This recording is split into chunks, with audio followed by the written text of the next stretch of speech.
Hi, இன்றைக்கி கீரை கடையல் செய்ய போகிறேன். அதுக்கு துவரம்பருப்பு, அரை வெங்காயம், 2 தக்காளி, 6 பல்லு பூண்டு, மஞ்சத்தூள், 1 டீஸ்பூன் நெய் அல்லது எண்ணெய் சேர்த்து 3 விசில் விட்டு வேக வச்சு எடுத்துக்கிறேன்.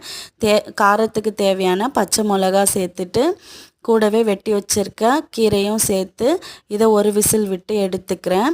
இப்போ தாளிப்பு ரெடி பண்ணிடலாம். எண்ணெய் சூடு பண்ணிவிட்டு கடுகு, சீரகம், பெருங்காயத்தூள் சேர்த்துட்டு வெங்காயம், காஞ்ச மிளகா, கருவேப்பிலை சேர்த்து நல்லா வதக்கி விட்டுக்கோங்க. தேவையான அளவுக்கு உப்பு இதிலையே சேர்த்துக்கிறேன்.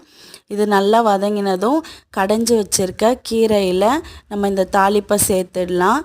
தேவையான அளவுக்கு புளி தண்ணி சேர்த்துட்டு உப்பு செக் பண்ணிக்கோங்க.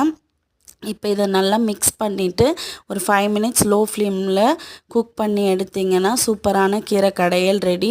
நான் சிவப்பு கீரை எடுத்திருக்கேன், நீங்கள் எது வேணால் சேர்த்துக்கலாம். இந்த டேஸ்டியான கீரை கடையலுக்கு நான் கேரண்டி.